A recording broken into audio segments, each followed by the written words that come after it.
All right, we'll call the meeting to order. Shall we rise for the Pledge of Allegiance? I pledge allegiance to the flag of the United States of America and to the republic for which it stands, one nation, under God, indivisible, with liberty and justice for all.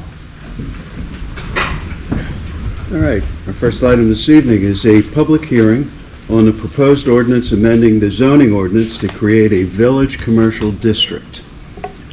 Council will now call to order a public hearing on an ordinance which has been advertised for this evening. The ordinance is a zoning ordinance amendment which would establish the new village commercial zoning district, amend the zoning map to rezone certain parcels in this Prospectville area of the township to village commercial from their current designations of R2 residential and GC2 general highway commercial, and amend the schedule of sign regulations.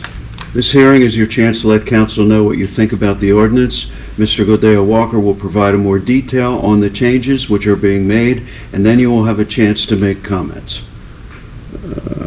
Mr. Walker? Okay. So, just to talk at a more high-level, general, this new proposed village commercial district, the purpose and mission of it is to try to create a village character in our Prospectville section of Horsham Township. The ordinance also attempts to discourage development of strip-type, highway-oriented commercial uses that you typically see along major arteries such as Horsham Road. It would allow restaurants, some nice stores, allow pedestrian walkability. Examples of some of the things that the ordinance and uses would allow are brew pubs, microbreweries. An idea that the ordinance doesn't allow specifically, but possibly someone might open a restaurant, a cafe, a bar with a rooftop up that people can sit on. Bakery, ice cream shop, coffee shop, sandwich shop, cafes, gift boutiques, wellness, lifestyle services.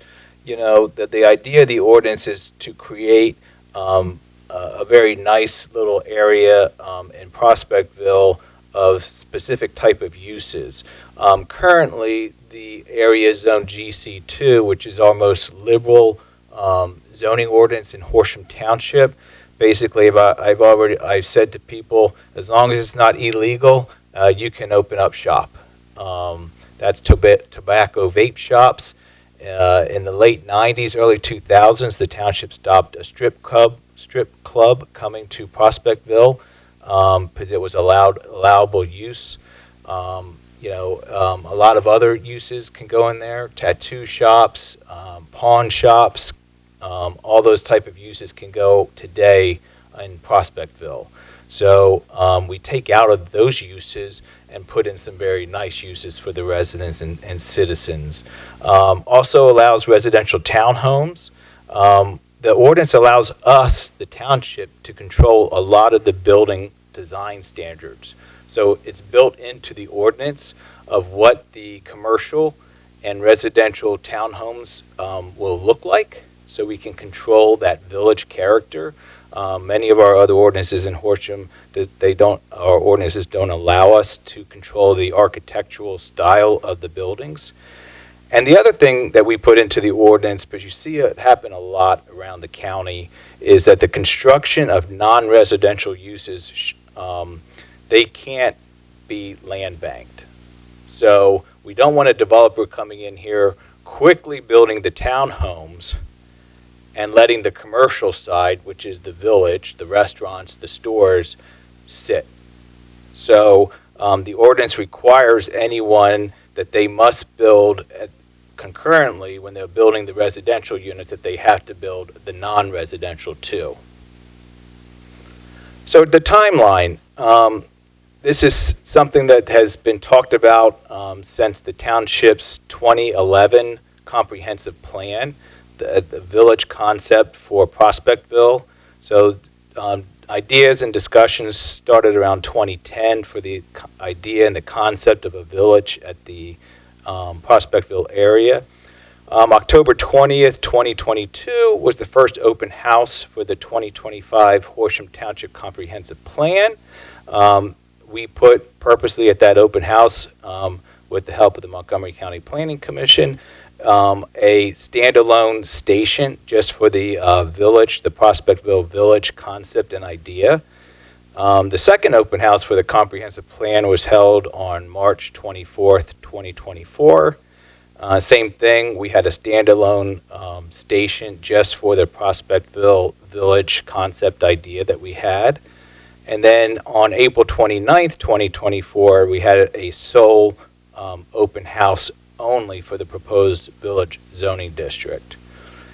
Yes, things went quiet after that because we got very busy with the former Willow Grove Navy base, and the negotiations really picked up after that and took us away for almost a full year from the village zoning. So we had to redirect our staff, our consultants, to the Navy base due to those negotiations that were improving and moving fast for phase one. So as you know, we did the Navy base the end of August, so we got back on to the village zoning. And on October 28th, 2025, letters were sent to all property owners in the proposed new zoning district. The public hearing notice this evening. On November 4th, the first legal notice of this public hearing was published in the Intelligencer newspaper. November 5th, the Township Planning Commission reviewed and recommended approval of the village zoning district ordinance. November 11th, the second legal notice of this public hearing this evening was published in the Intelligencer newspaper.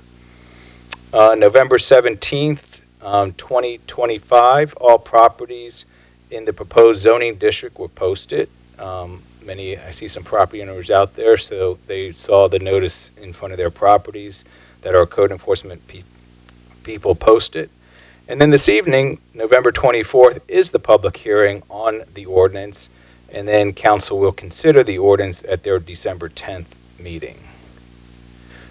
So this is out of our comprehensive plan for the Prospectville Village. I won't read it, but it's just what we also used are our open houses and what's in our comprehensive plan. Our comprehensive plan was adopted this summer, our 2025 plan. So this is the proposed commercial zoning district. On the left, the blue, that's the current GC2, which I mentioned. That little blue area is all general commercial 2. We would enlarge it slightly. A lot of these properties is split zoned. This is a little house that everybody knows Eddie from Sunoco. They requested that we put that house in case they merge these two properties in the future for parking or expanded parking. This is the parking lot behind Angelo's. This is the church, and then two residential properties. One of the property owners at the open house asked that we include their property in the zone, and it just made sense. Might as well just knock it off at the township park, take it down to the township park. These properties are all the same. They're not new, meaning they're split zoned between R2 and GC2. So we would include all of them. And then there's a few properties along here, the Baraccia property, and then also I know Donna Kirkman's here. It was just squaring it off there. So that's the proposed area of the zone, village district zone. These are the properties. You can better see it. So this is Don, as I just mentioned. This is the Baraccia's property here. This is the car wash.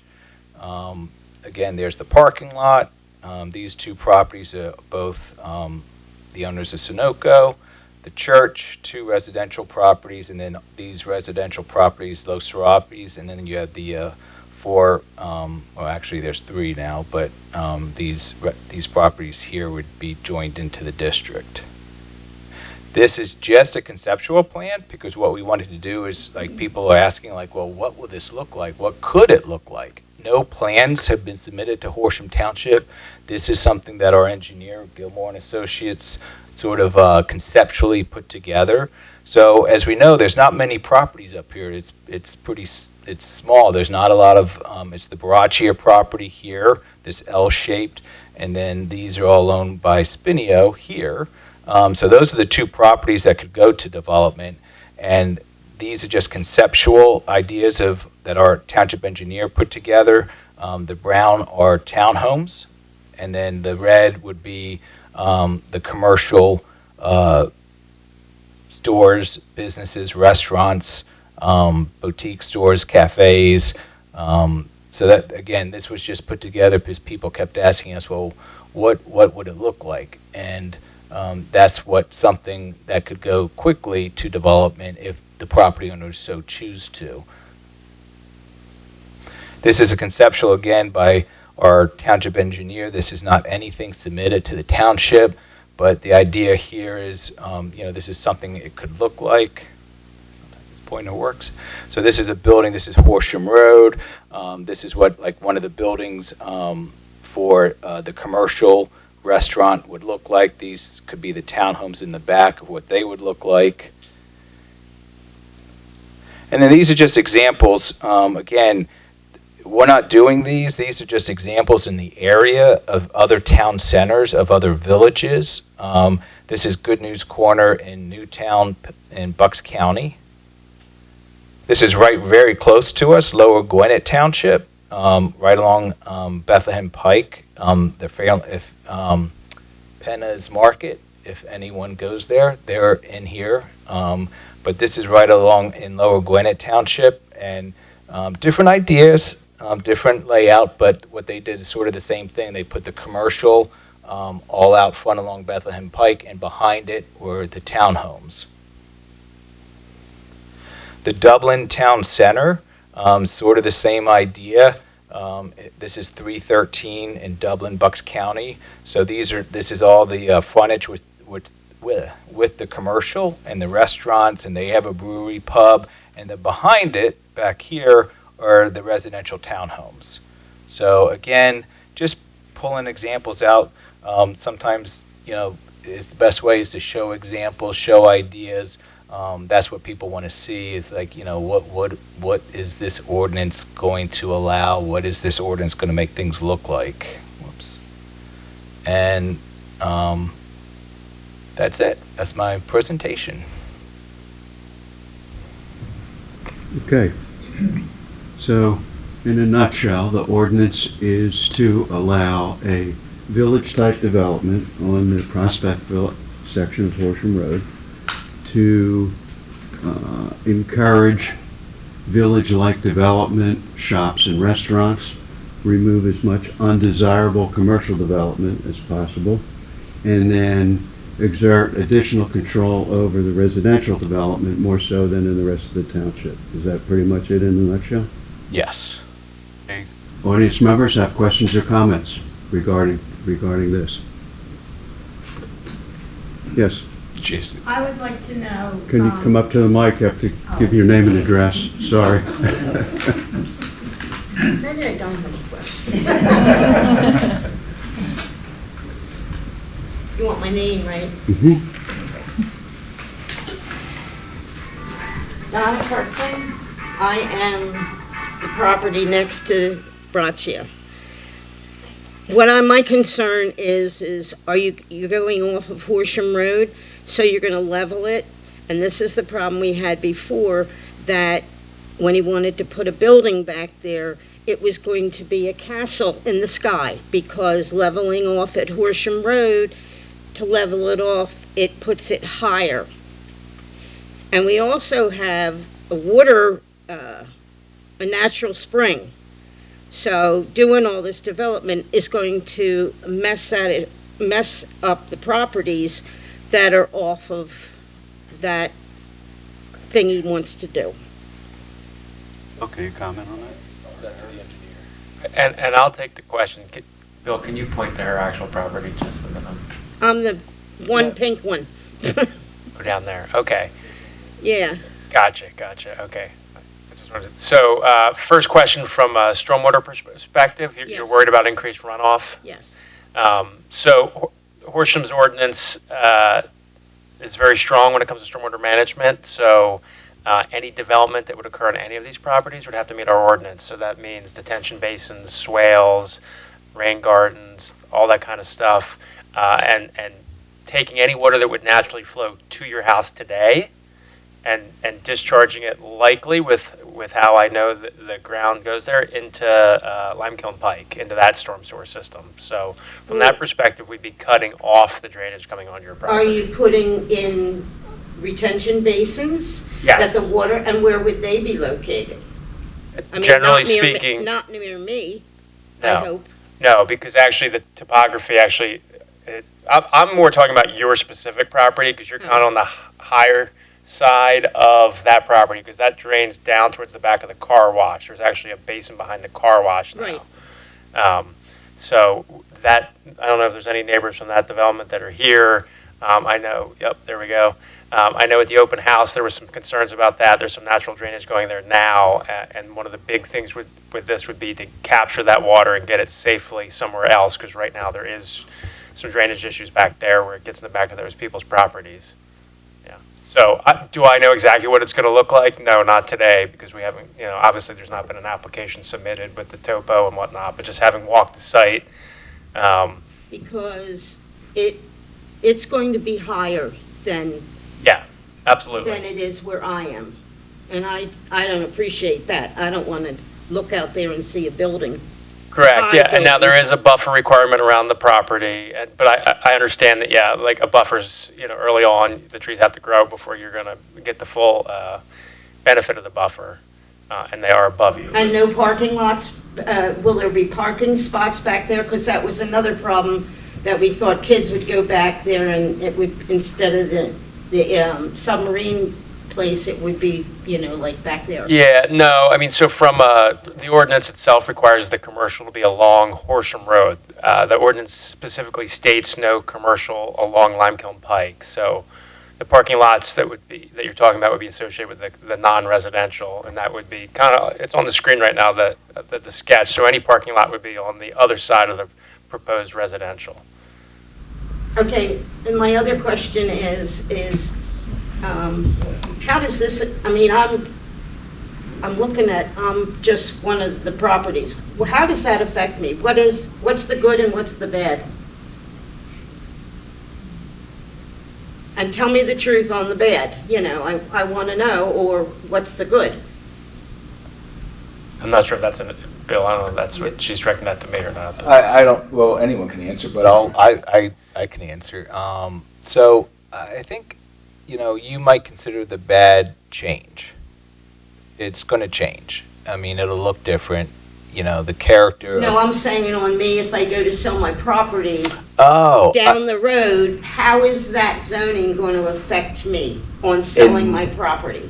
Just with my experience, your property value should increase with Are you this. promising that to me, Bill? I won't guarantee. I can't guarantee, but everything that I've seen and everything I've been involved with the township over 34 years, your property value, in my opinion, will go up. Okay, so you're putting me in a commercial, am I going to Yeah. a commercial thing then? Your property would be included in the village commercial overlay, but your property is also would be residential non-conforming. So you would have the benefit to sell your property as is, as a residential property, or sell it to, and again, we can look at this as conceptual, but there might be a developer that comes and wants your property to make something here happen. So, he or she may want your property and offer you a high price for your property in the commercial district, if you so choose to sell, to square this off and use your property as part of their development plan. So you have that option of both, so you're in a better position. I'll be talking to you if it's not. You know where to get me, Donna. I know.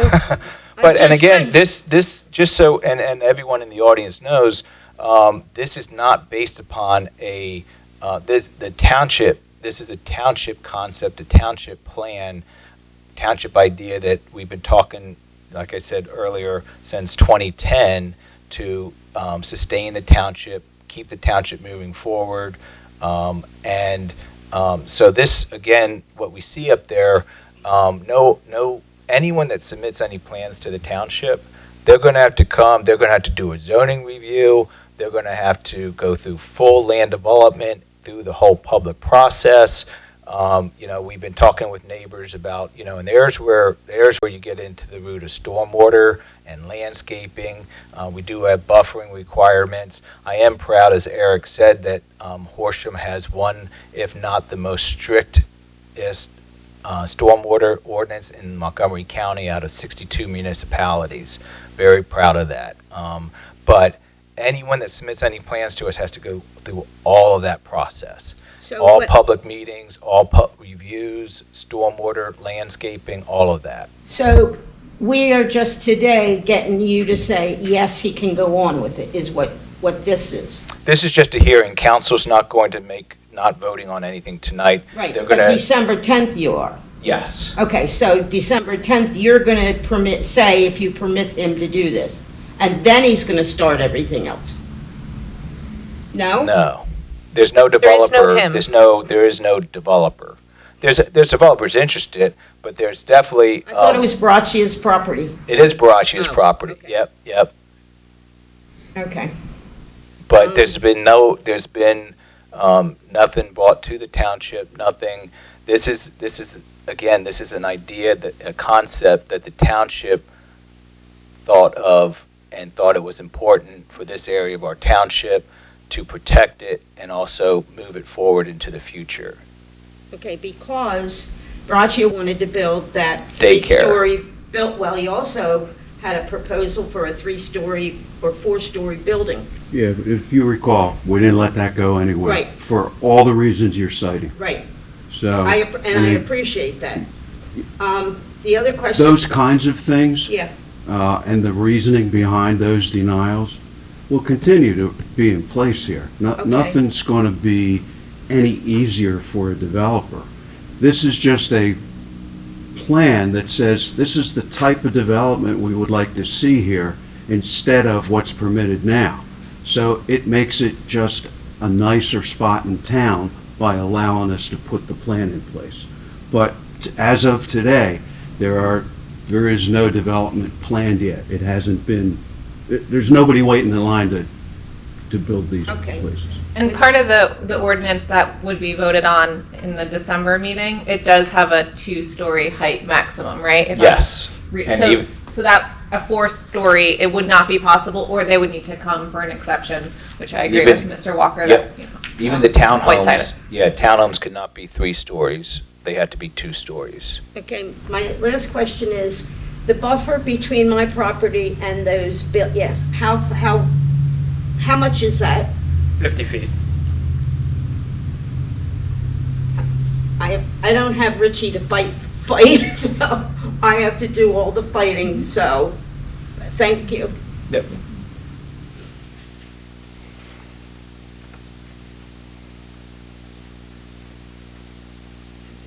Anybody else with questions or comments on this?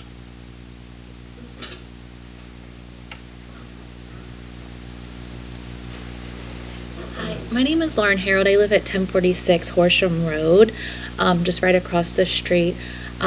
I first wanted to say that I'm excited about this. I think it's a very cool concept, but I did want you all to consider a potential noise ordinance, if there will be more people, traffic, and businesses.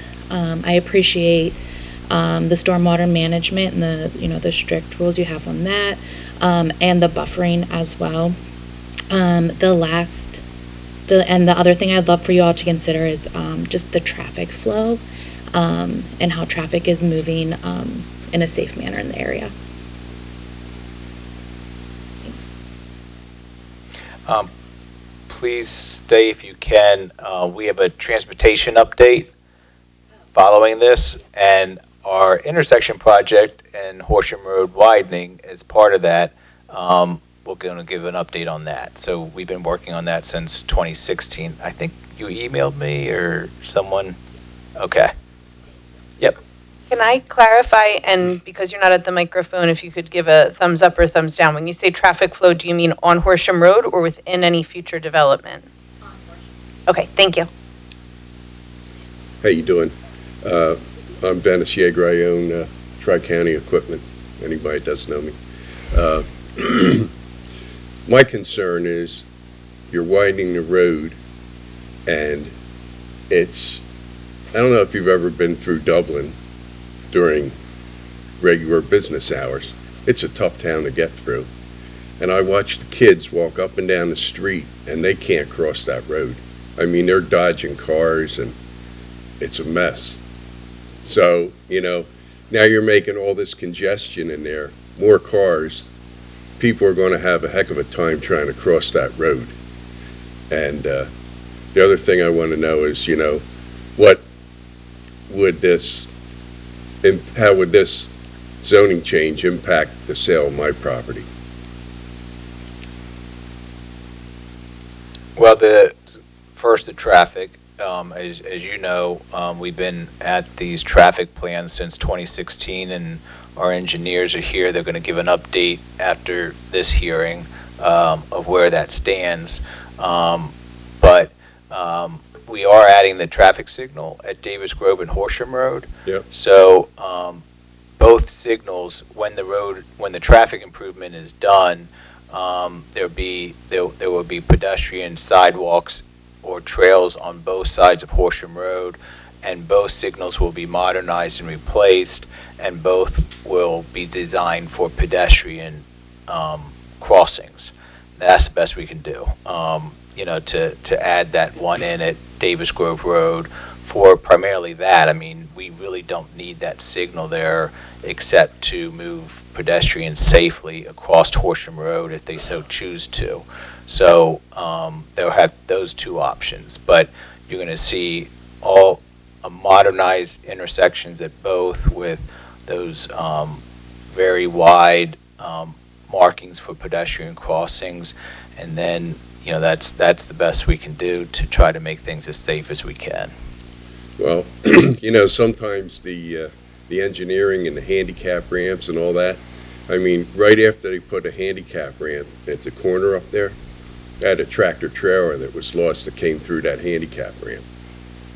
I mean, it's wide enough for a tractor trailer to get through. I mean, there ought to be something there to protect the people if they're in a handicap ramp or something, some kind of bollards or something to keep them from running the kids over and pedestrians and stuff like that.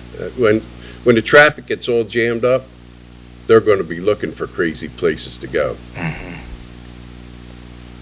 Well, we will monitor it. That's the best we can do, Okay. and make adjustments. I mean, I see it. Yeah. Yep. You're sitting in here, you don't see it. Yeah. No, we'll do our best, and we're pretty proactive when we see something before something does happen. So, sometimes things get built, and then we see things, and then, we're proactive in trying to address both roads. The other thing, we're limited of what we can do. Both roads, Horsham Road and Limekill Pike, are owned by PennDOT.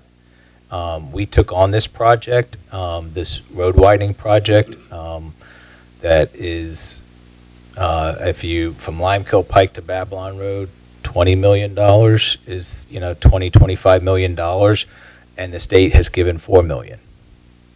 So, we're taking the lead because, it's our town, and we want to see our town succeed in the future and sustain itself into the future, and we can't wait for PennDOT to do something. But the other challenge that we have is PennDOT says what we can and cannot do, is my point.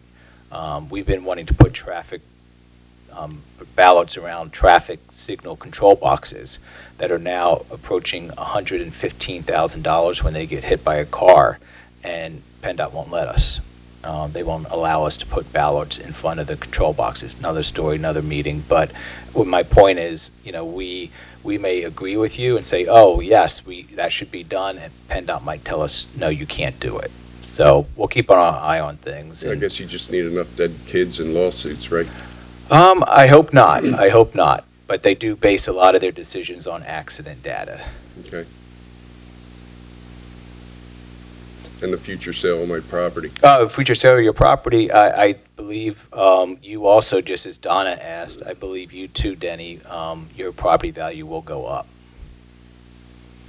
And the uses?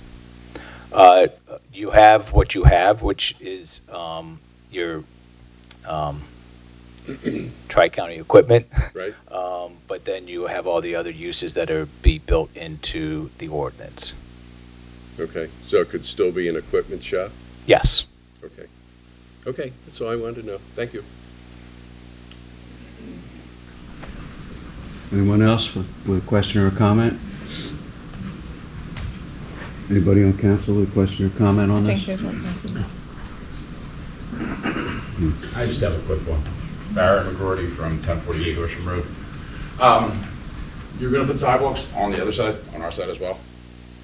We're only putting them on the Holidays and Macaulay side, and that goes with the, where are you?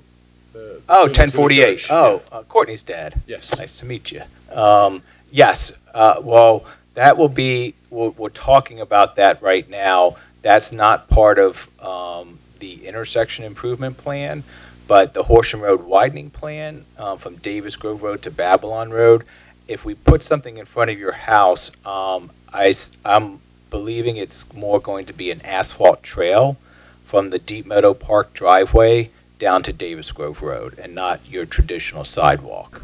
Okay, the only two questions I have is now with traffic. I mean, cigarette butts, trash, everything's thrown on our properties during rush hour. Are you guys going to, whenever they develop, instill like a center city district or like in Philadelphia, University City with private cleaning for the businesses that's sponsored, or there's money set aside to keep it clean? Because I don't think PennDOT's going to come in and clean it on a regular basis. No, they will not. There's been no discussion about that I know it's idea. difficult between township and the state. They argue what you can and can't do. Will we have any protection? Just to keep it clean. I just don't want, I don't want Yeah. it becoming a garbage bin more than it is. Something for us to think about and discuss. Okay. Thank you. Oh, if we do nothing to the properties that are in that zone, it won't affect our taxes, right? The change of zoning won't, yes. Okay, thank you. I had a quick comment or question, Bill, as it relates to the noise ordinance that the other individual brought up. I know that we don't currently have a noise ordinance broadly in Horsham, which is a pet project of mine personally. So I'm with you on that.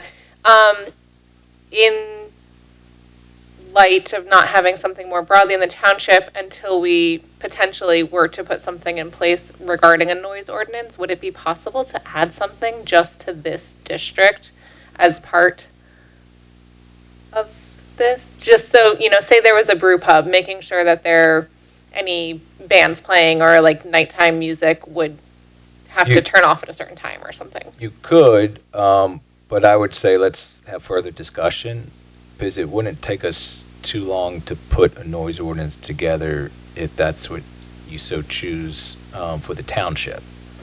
So Okay.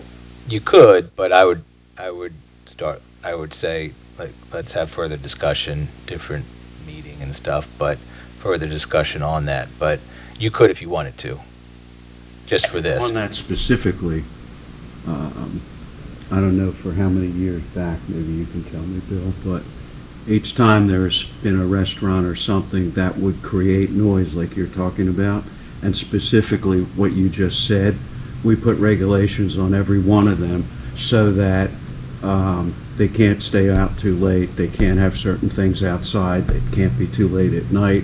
So the things that you're talking about have been, rather than overall, have been individually applied to each development. Okay, so there's opportunities at a different point to do Opportunity to that. continue that. Okay. I just wanted to make sure that you know that I hear you too, and this is also something that I'm concerned about, again, more broadly, even in addition to this, but it sounds like there's multiple opportunities to make sure we address those concerns as well. We do, as Bill mentioned, we have a outdoor dining area in our zoning ordinance, and it talks about music and so, but we can address it all. I hope I think what our vision is for this village, that we don't realize any of that. I hope. I don't have a crystal ball, but I hope we don't. It's not meant to be a loud, hangout, college type, bars and stuff. So we're looking, our vision and the way the village is supposed to be is very nice. I don't say upscale, but nice restaurants, nice place to go have a drink, and sort of like Angelo's. They have an outdoor dining area, more middle-aged to older, Our demographic. mature, goes to Angelo's and Los Serapis. They have 2 decks. So that's what I think we're hoping to see, not something more, I guess, more vibrant, I guess, with your 20 and 30-year-olds, I guess.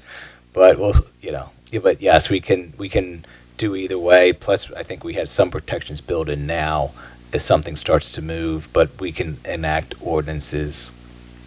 As you know, the time frame is usually 3 months. We can get an ordinance established. Okay. So does anybody on council have any additional questions or comments? One more question. Is I know this is something Ellen has brought up before on 611. Are bridges possible over pedestrian bridges, over roadways? They are possible, but millions of dollars. I'd ask. Because there was a couple concerns about safety roads when, Yeah, well, just, we have 2 that under engineering now, and although most of us in this room will be long gone before any pedestrian bridge has to be replaced, but to replace them, to maintain them, even before replacement, we could be putting the township in the future generations and future residents at a financial risk and hardship. Not to divert, we have 2? We have 2 under design right now for the Norristown Road extension, one over Horsham Road and one over 611. Got it. And when fully widened, how wide will this section be? 5 lanes. Okay, good, thank you. Okay, so we're done here? All right, so we're going to close the hearing, and it will come up at our next meeting on December the 10th for a vote. Next item tonight is opportunity for questions and comments from the public on any other topics. Anything. Yep.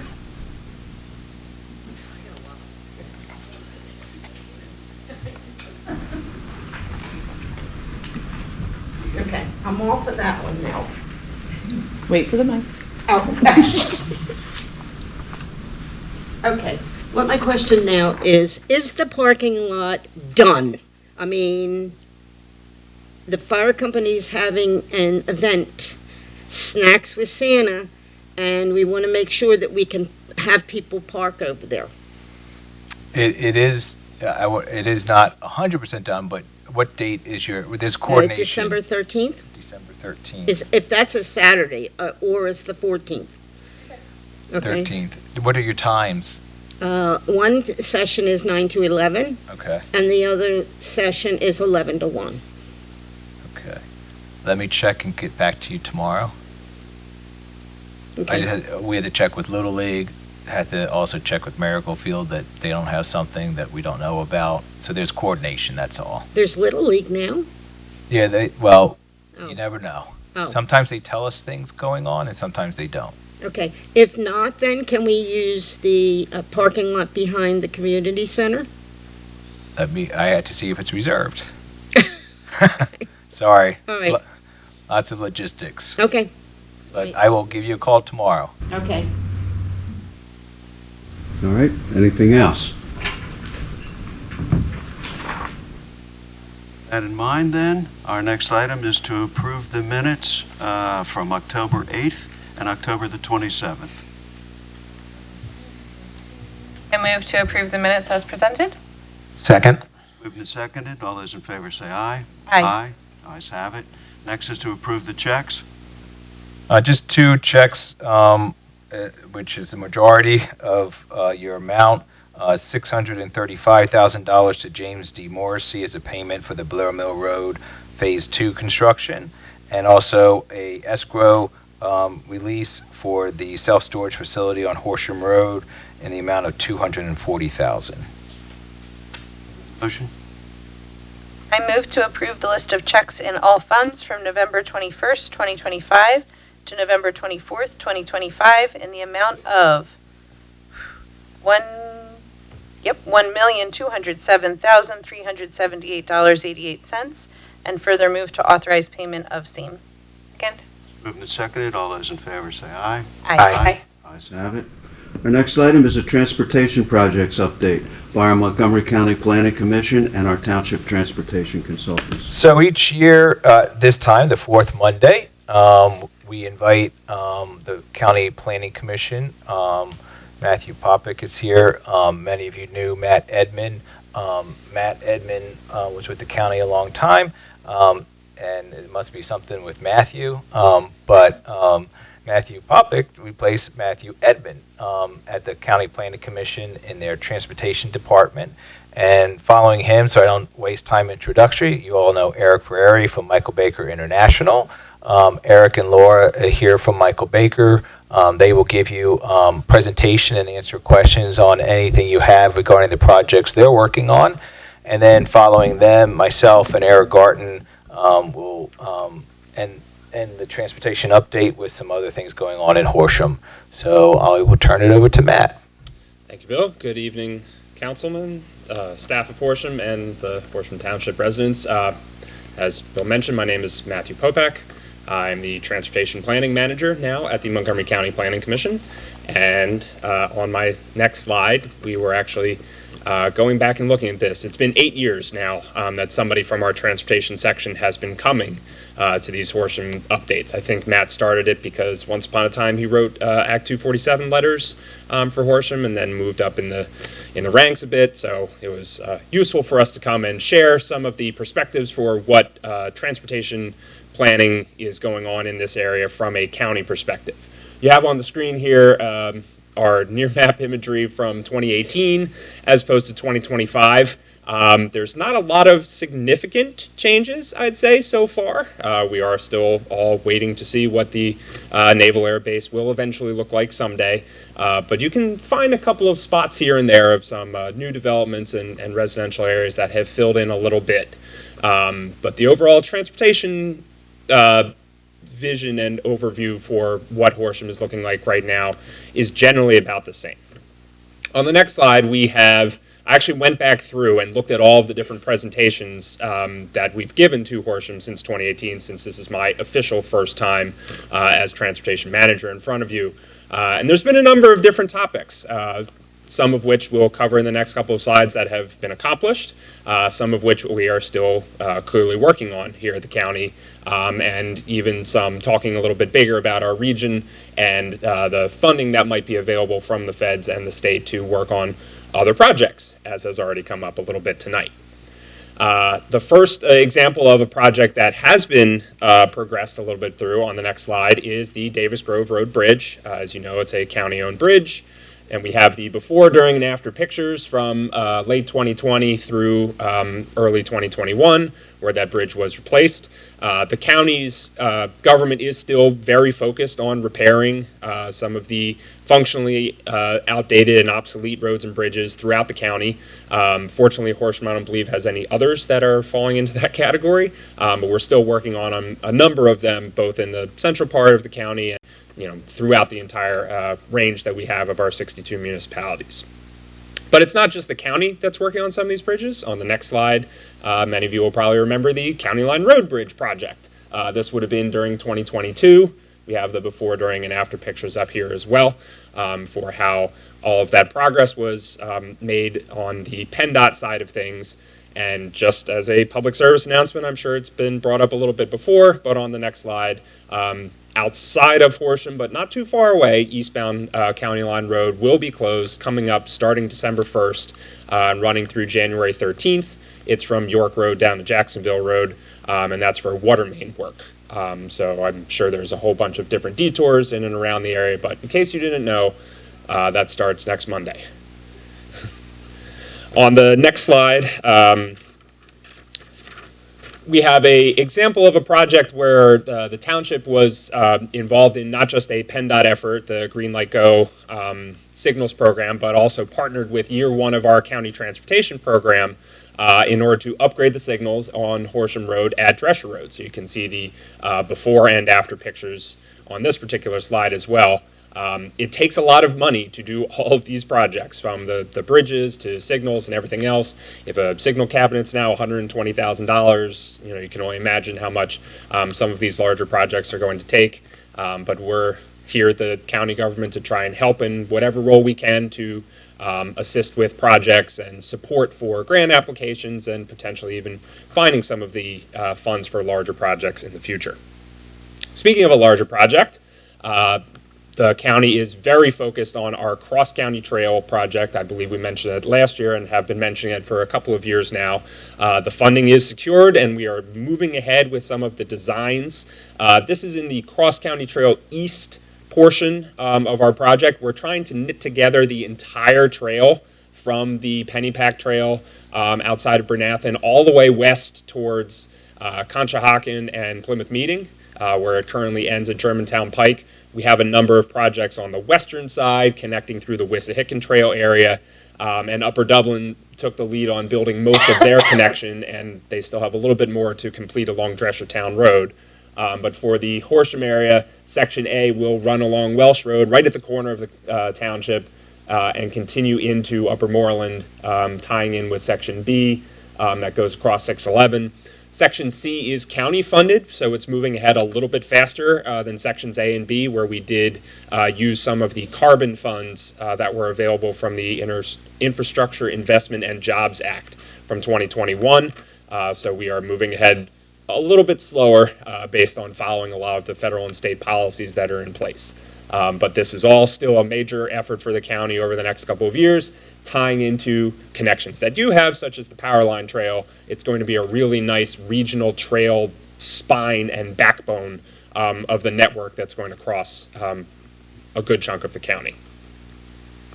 We also wanted to talk about Bike Monco. That's been our bike policy plan that's been in place since 2018 when we first started to come here.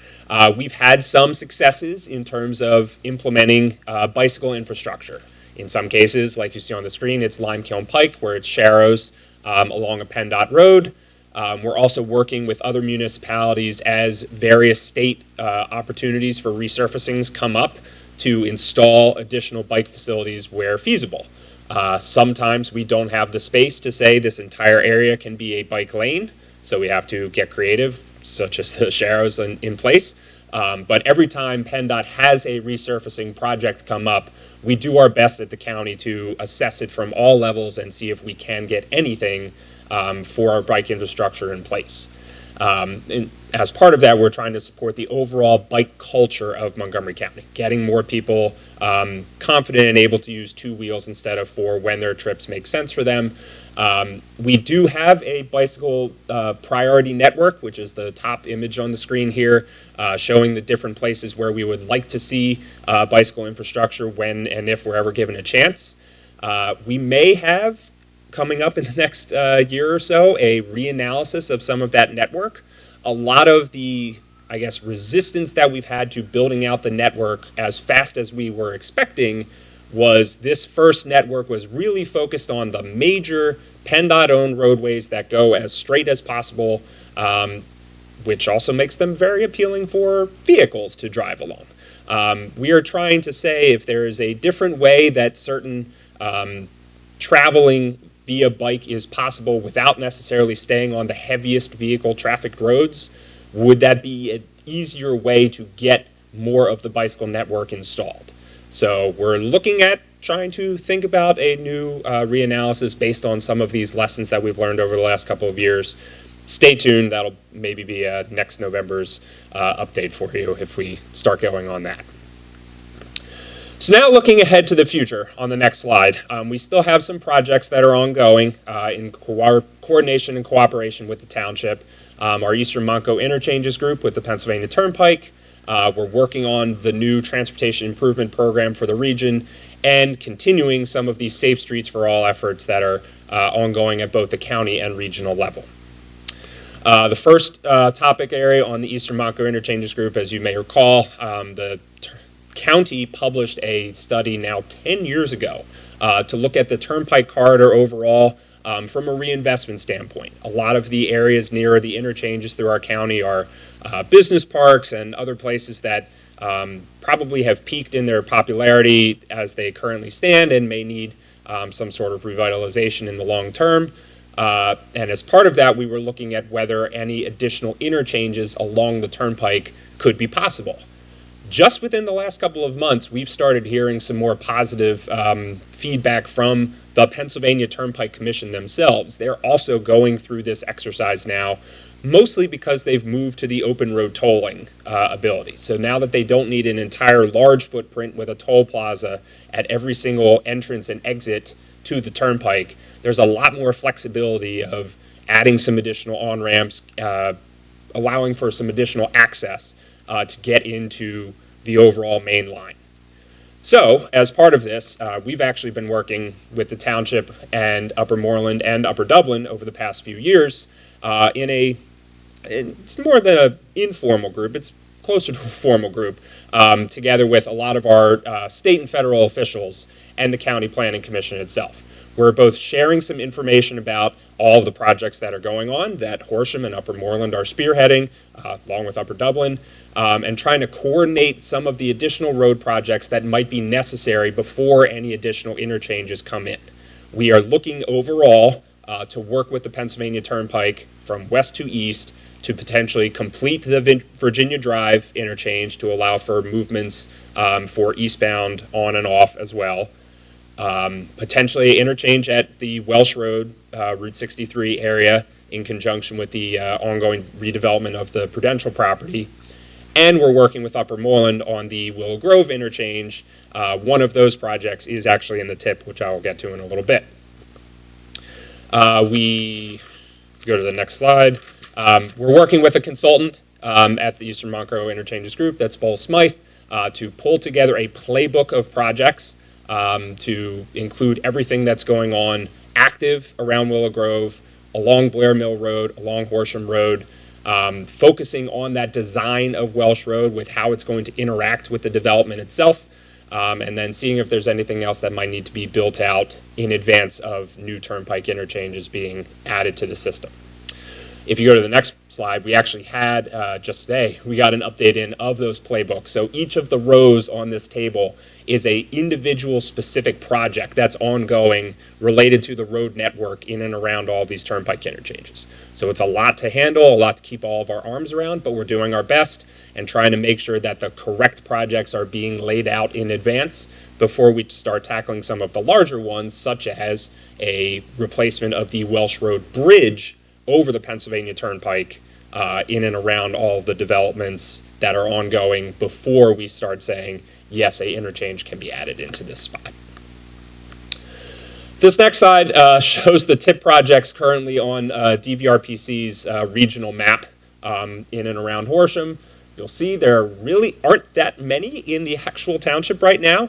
Most of the projects, even the ones that Eric will be speaking about in a little bit, are truly being led from the local, municipality standpoint. A lot of the funding is coming locally and a lot of the decisions are being made locally, and that's allowing some things to move faster, as I mentioned earlier, than they might have otherwise.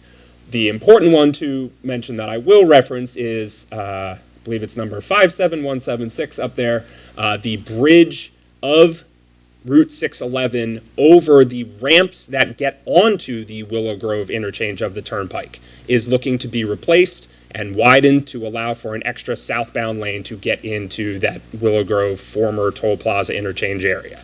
We're hoping that will reduce some of the congestion for everybody that's coming from Horsham, Central Bucks County, far and away, people use this interchange since it's the closest one for 8 miles heading east.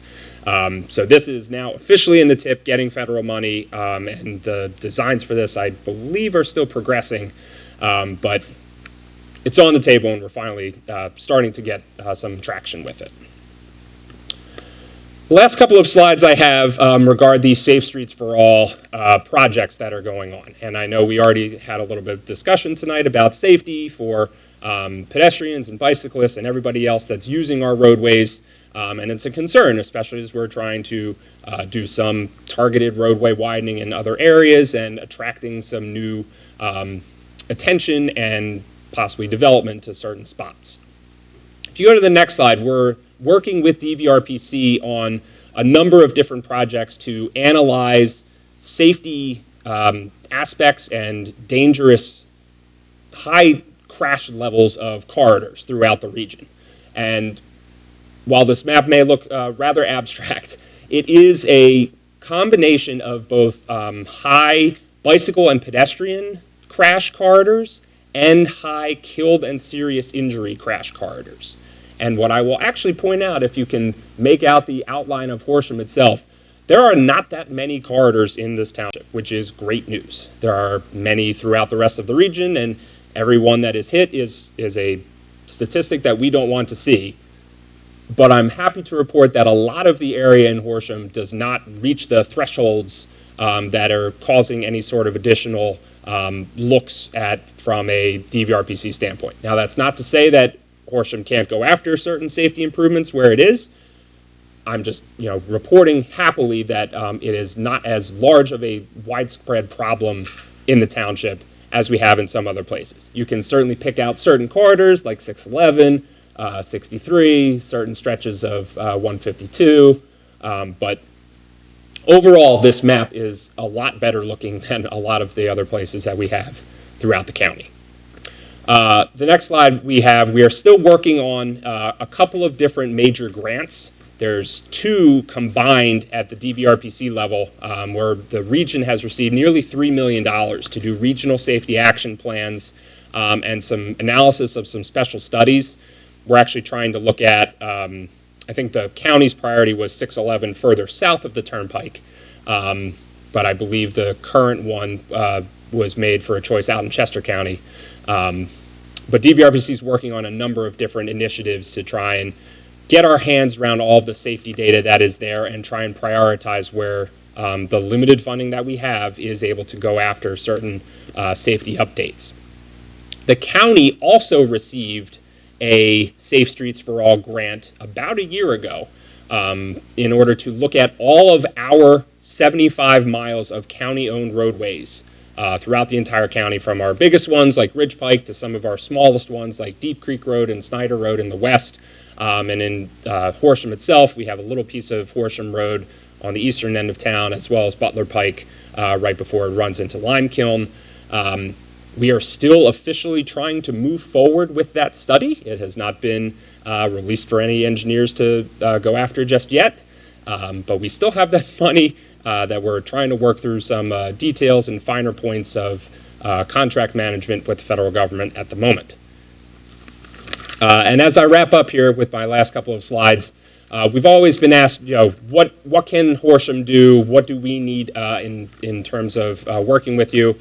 And I would really just say, keep staying in touch with us. We work with Bill pretty closely on the Eastern Montclair Interchanges group. If there's any other new transportation ideas that are coming up, please let us know. We're happy to try and work with you. We are going through the final phases of the Monco 2050 long-range plan drafting process right now, where we've been going through every single municipality's plans, studies, and previously documented ideas to try and come up with our new vision for transportation goals going into the next 10 years. If there's anything else that comes up, you know where to find us, and keep working with us on some of the major corridor efforts, both the Turnpike and Eastern Montclair Interchanges Group and the 611 efforts that Eric will be talking about in just a moment. So on the last slide, I have my contact information, and I'm happy to answer any questions if anyone has any regarding the transportation perspective on Horsham from the county level.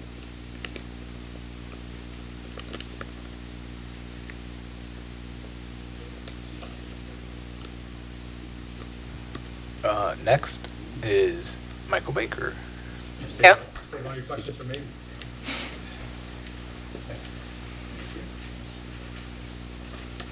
So while you're loading up the slide deck, as a former member of the Horsham Planning Commission, Matt and I worked together on the comprehensive plan update, and I can tell you transportation and infrastructure was a common theme in every area of the township we talked about. So, Matt, as a planner, was kind of looking at things from a higher level perspective. I'll get into a little bit more in the details of what's going on in Horsham in terms of the engineering and construction for these projects. Is that better? Okay, thank you. Do I have to restate what I just said? So again, I appreciate the opportunity to give council an update on all the things going on in Horsham. So Bill, if you want to go to the first slide. Matt did a great job looking at Horsham from a county perspective. And as he pointed out, that if you look at the PennDOT tip in terms of state-funded projects, there's really nothing in Horsham. These are all township-funded projects. A couple have some multimodal grants from the state, but for the most part, these are locally led, Horsham-led projects that really came out of a study 10, 15 years ago that looked at what were the needs in Horsham Township, realizing there were limited funds. And I think former state rep Todd Stevens was instrumental in getting some of those grants many years ago. I think Bill mentioned many times that we've been at this since 2016, so I think it was closer to 2017. But I like to look at these projects more as a corridor-wide perspective as opposed to individual projects, because as we started to add elements, they did become essentially corridors. So we're going to touch on each one individually. We had the Blair Mill Road project, which, as Matt pointed out, the Turnpike is looking at a new interchange at Welsh Road opposite Blair Mill. So when you look at that potential interchange and the potential addition of new traffic on Blair Mill, there's clearly a need to make sure Blair Mill had the capacity to handle that additional traffic, especially when you look at the business campuses in and around Blair Mill and what potentially could happen at the base, just up the road, 611. We'll then touch on the Horsham Road project, which has been something we've looked at for many years now. Again, ties back to the overlay district that we talked about earlier, how we want to improve Horsham Road, make sure that the traffic is moving safely. We have pedestrian facilities. We'll touch briefly on the Norristown Road extension that we started last year in anticipation of the base development and making a better access between Horsham Road and 611. And lastly, we'll close on the 611 corridor in terms of planning studies, and Matt touched on that briefly as well. I will add the one other project that is actually state-led project, which is the Maple Glen Triangle, has been around for 25, 30 years. 1984. There we go, 1984. So you do the math. The length of time it takes these projects to get done is not lost on me. I've been involved with Maple Glen since that time.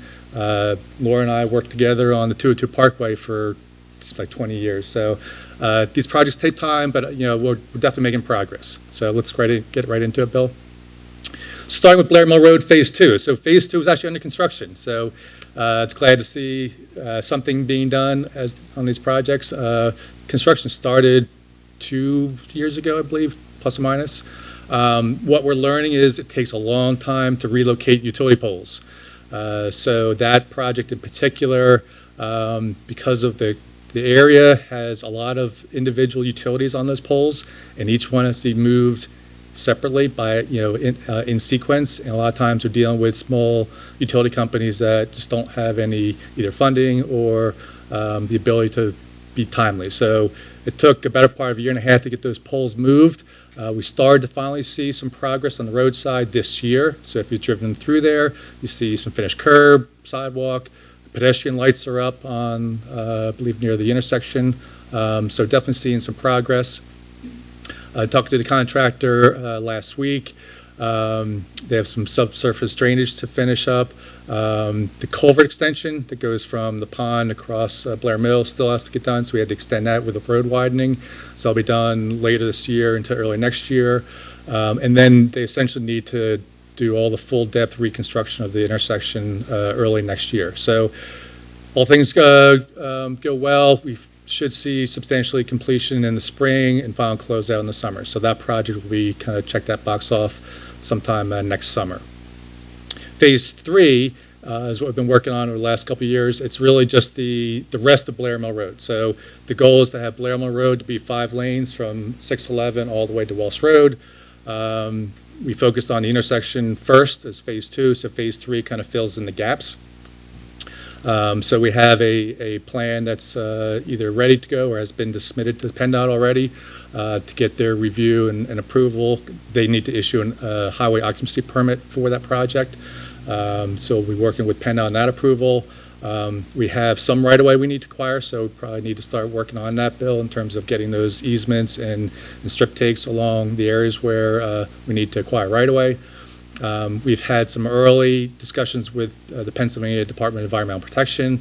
We do need a stream crossing permit. So there is where the UPS site is, there's a little crossing that you wouldn't think is a stream crossing, but because of the size of the area that drains to that, it's over 100 acres, the DEP considers it a stream encroachment. So we have to get a permit for that.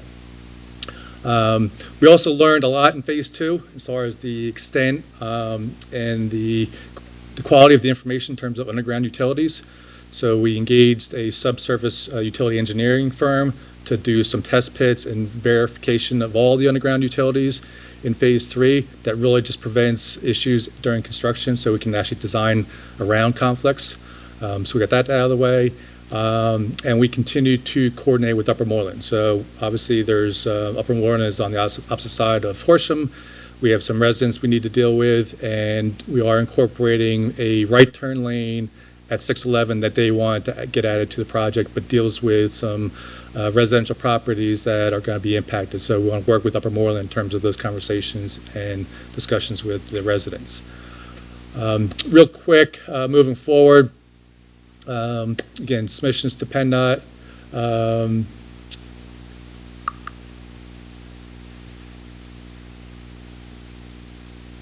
Yeah, I'm sorry. So we talked about DEP, right-of-way acquisition. So we think we can get ready to advertise for construction in June of next year.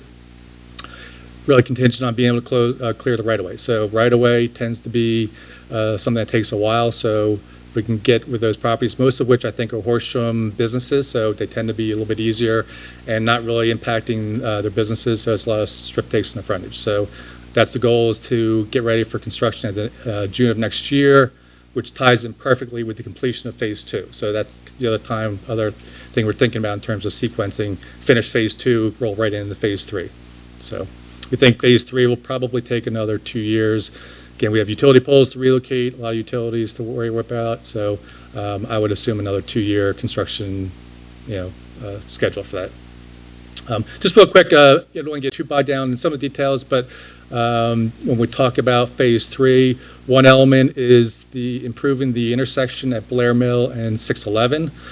So with the township acquiring that property on the corner, we're able to provide a nice, safe, wide right turn lane onto 611 North. It'll be channelized, so it wouldn't have to wait at the signal. It's still kind of tight. There's not a lot of room to access that right turn lane. But again, the whole purpose is to make sure we can get 2 lanes through the intersection in both directions with a channelized right. Pedestrian access. Also add, we are providing the sidewalks and pedestrian lights around that intersection up 611. So I need to work with Bill on how far we can go, because I believe you also acquired the apartment building to the north of there. Yeah, Just north of the picture. This is, this property and this property, and we're in negotiations with this property owner. So that will make a big difference with that intersection. So being able to widen out will both help with the operations as well as the look and feel of that intersection. The other thing I'll point out on this project, next slide, Bill, if you will, if you're familiar with the UPS driveway on Blair Mill, if you've ever seen the trucks trying to get in and out of that intersection, very tight. They're constantly jumping curbs, blocking traffic because they have to actually pull out into the opposing travel lanes to make those turns. So with not just the widening of Blair Mill, we're working with UPS on making that whole driveway entrance, wider, safer for those trucks to get in and out. So that'll be a tremendous improvement for them as well as people who drive through that area, constantly. So as we know, there's a ton of trucks that go in and out, so this will help them a lot. All right, Horsham Road. So we talked a lot about Horsham Road earlier. So as we added elements to the Horsham Road project, that's why I want us to talk about it in terms of a corridor project. So as Bill mentioned, we've been working on the intersection project for many years now, clearing right-of-way, getting the engineering done, getting ready to go to construction. But we also added the bridge last year, as well as the additional widening all the way to Babylon Road. So when you start piecing those together, we thought there might be some better ways to package these projects up. So plus what we learned at Blair Mill in terms of the utility relocations, there's some value in getting an advanced construction package out that would include relocating utility poles, some advanced stormwater management. We can do the limecone pike improvements, and really just kind of set the stage for a single contractor to come in and do Horsham Road all at once. So it'll be less impacts to the traveling public and the residents and businesses along Horsham Road. You wouldn't have to have multiple contractors and multiple construction contracts for those 3 individual projects. There's going to be some economies of scale in doing it this way. So if you do Horsham Road all as one contract, it'll get done faster and done cheaper. So, but in order to do that, we need to do the advanced utility relocations. And we also thought too, that our residents would really appreciate it rather than doing it 3 different times. You know, you get done Horsham and Limecone, everyone's like, yay, it's done. And then we say, it's closed now because we're doing the bridge. And everyone's, oh, does this government know what it's doing? And, oh, then once the bridge is done, then we're going to do so yeah, it just evolved this way into one corridor project. And, you know, it'll, as Eric just said, it'll be done quicker, and I think to the liking of the residents and the motorists who use Horsham Road, that, you know, everything's done at one time, in and out, and done. So, sorry. Just to add on to some of the earlier conversations as far as the overlay district, pedestrian access, safety, we are looking at pedestrian facilities on the, I guess be the north side. I'm trying to think, you know, where the park sides are. So basically provide those facilities from the public parks all the way to Davis Grove Road. So we will have the signal there, Davis Grove, so it'll be clear pedestrian crossings there. We'll improve the flashing beacon in front of the township building for getting pedestrian crossings there. So it's going to be very pedestrian friendly. With the widening of the intersection, one, you shouldn't have the backups that we see today, so traffic should flow. But we're also going to be talking to PennDOT about reducing the speed limit. So you widen the road, you add capacity, but you can still lower the speed too. So the signals will help slow down traffic. But also I think just the look and feel of the area will kind of get people to slow down as opposed to speed up with a wider road section.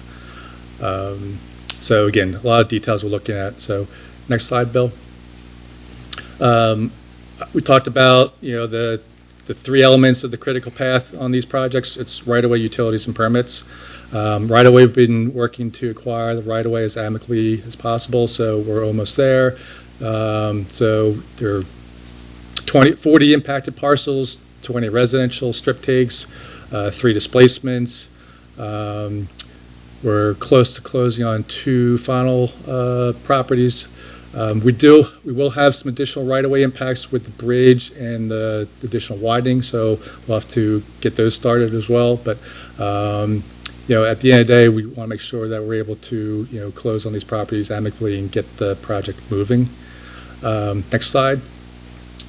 We talked about utilities. Obviously, you know, there's utility poles up and down Horsham Road. I think there was a total of 45 Pico and Verizon poles. They're not owned by Pico, some are Verizon. So you can imagine coordinating with them to get their poles moved. So that's going to be the big effort heading into next year in terms of getting that first package ready to go to accommodate those utility poles. There are a ton of also underground utilities. So we have Horsham Water and Sewer Authority we're coordinating with, Pico Gas, and then the Transcontinental Williams Gas crossing, which you all know is right there near Carpenter Park. So we're going to be coordinating with them. We meet with these utility companies on a regular basis. We've met with Pico multiple times, Horsham Water Sewer as well. And we will continue to meet with them probably monthly until we kind of get through the details of what they need and what we need to give to them to allow for those relocations.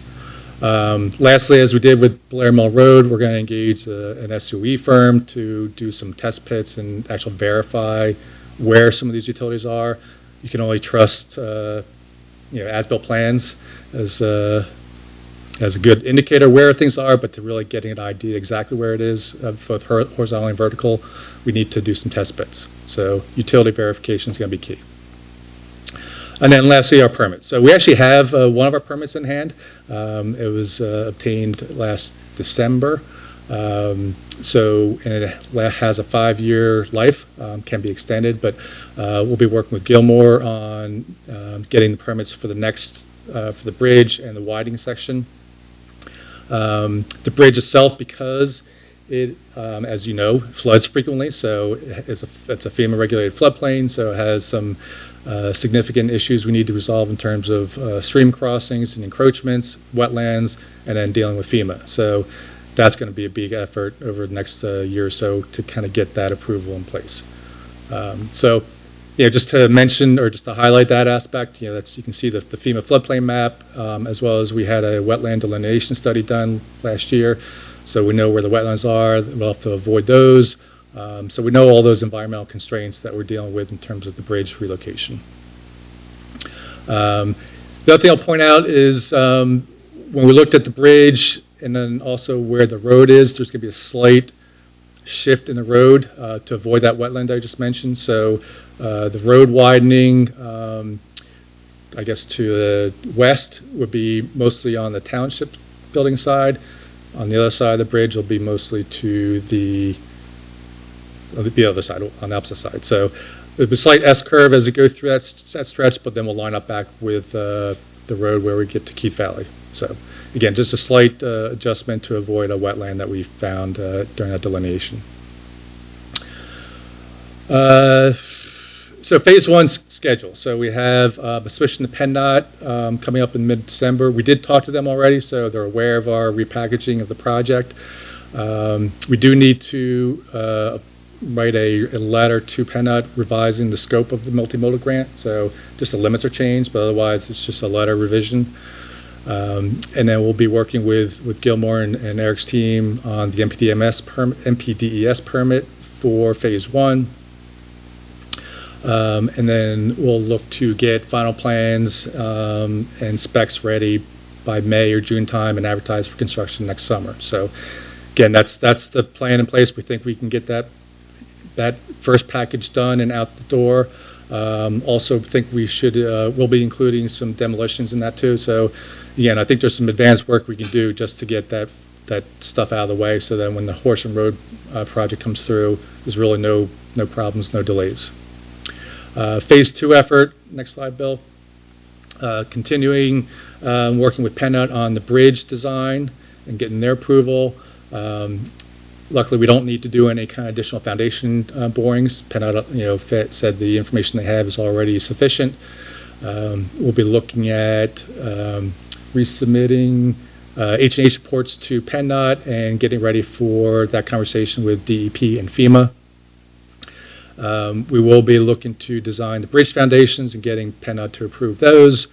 Next would be a traffic operations submission to PennDOT in advance of the HOP permit in March, and then continue that process working with PennDOT, monthly to kind of get their approvals and ultimately issue a permit for the HOP probably later in 2026, heading into 27. So if you think about the advanced contract we just talked about, that will be going on for a year or two. So things kind of run in sequence. So get the road project out there.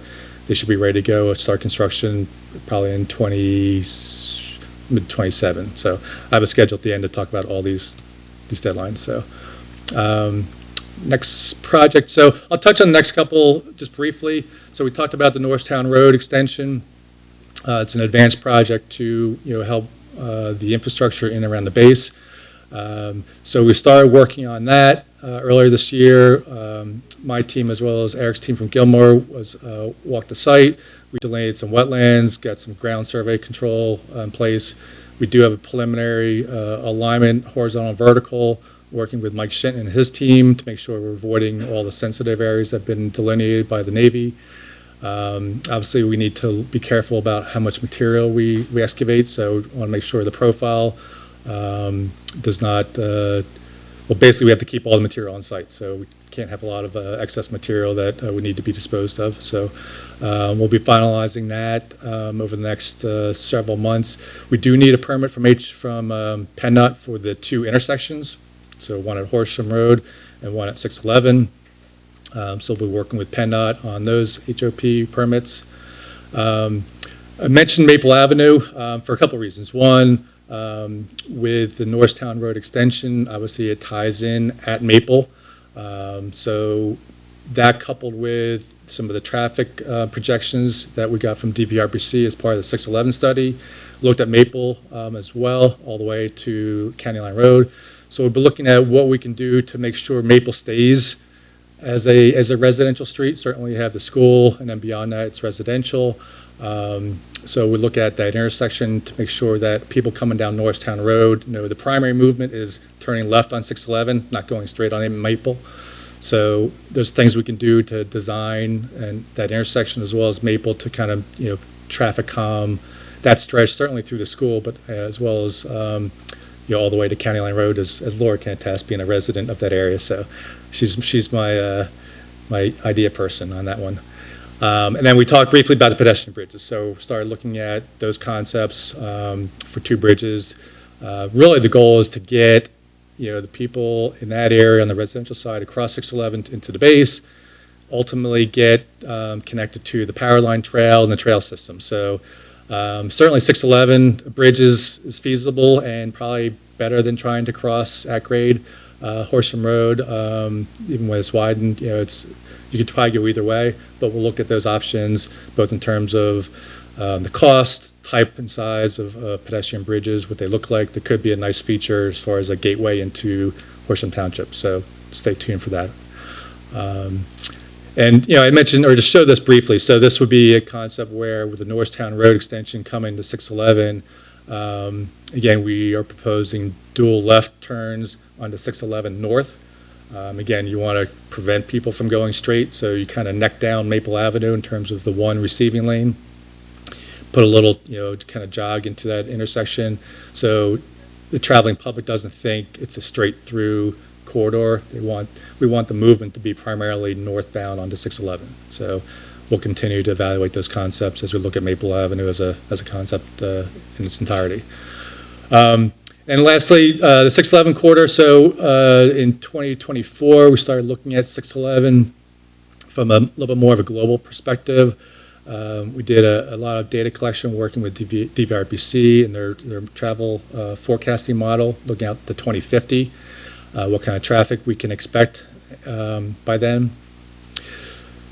2024 turned into 25, and we had a meeting with the steering committee and the stakeholder committee to look at concepts and alternatives for what 611 could really look like in the future, not just the corridor itself, but the intersections. So we looked at some alternate intersections such as roundabouts and certain things like that to see, hey, how can we improve 611 for the future? Bill, if you want to go to the next slide. So we continue to develop those alternatives. We are close to finalizing the analysis of the roundabouts versus the intersections. And what we found is the roundabout will work to a point. At some point in the future, just the traffic is going to be significant where the roundabouts start to fail. So we'll look at the sensitivity of that, but certainly want to look at improving all those intersections along 611. And similar to Horsham Road, we want 611 to be viewed as a corridor, not a raceway. So change the look and feel, the intersections, make it feel like it's a little bit more of a residential corridor as opposed to what it is today. So we've been spending a lot more time in 26 meeting with the stakeholders and the steering committee in terms of refining these concepts. I think ultimately we may decide to go to the public and present some of these ideas to the public and get some feedback. And Bill, if you want to go to the next slide. Ultimately, we want to make sure that the 611 corridor, as I mentioned, is a greenway, so to speak. So not just a lot of asphalt and concrete.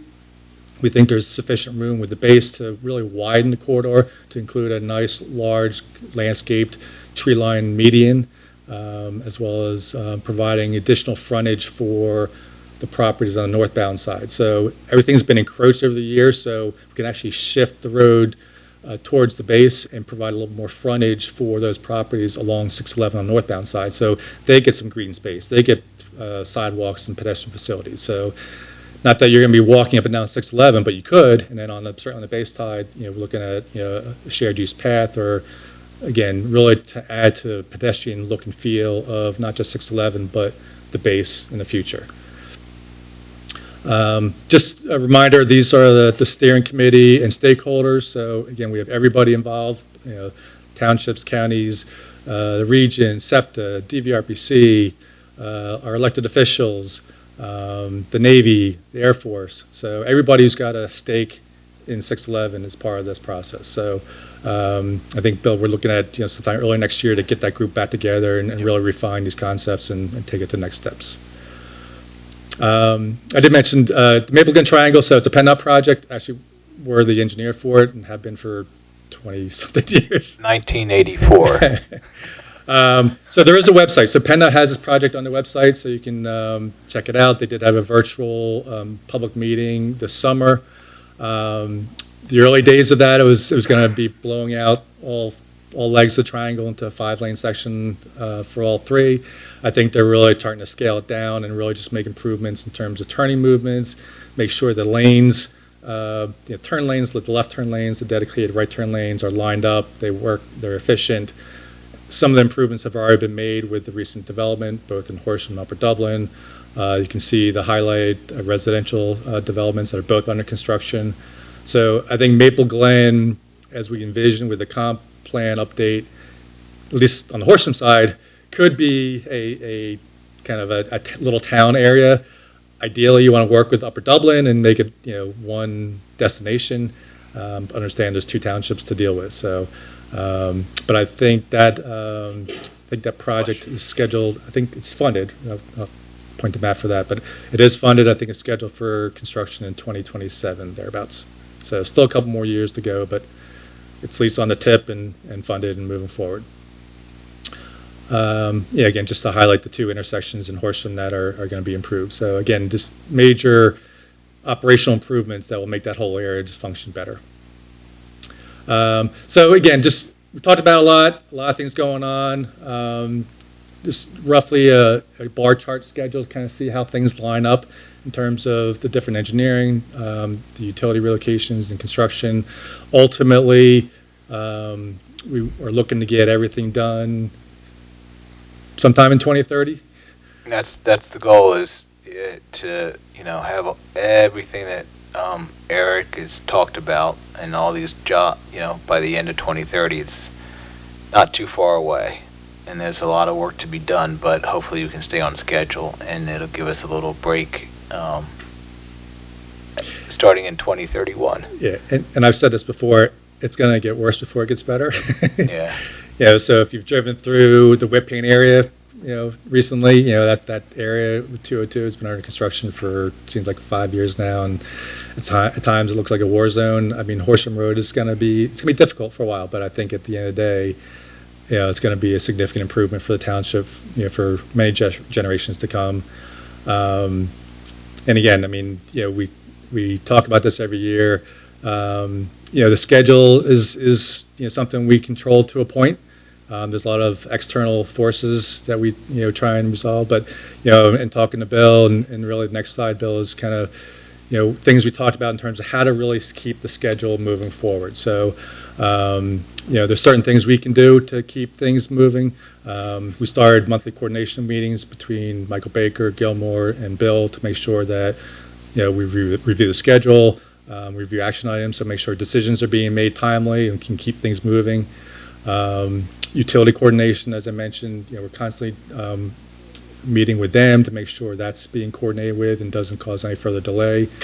Initiate the right-of-way acquisition as early as possible to get that out of the way.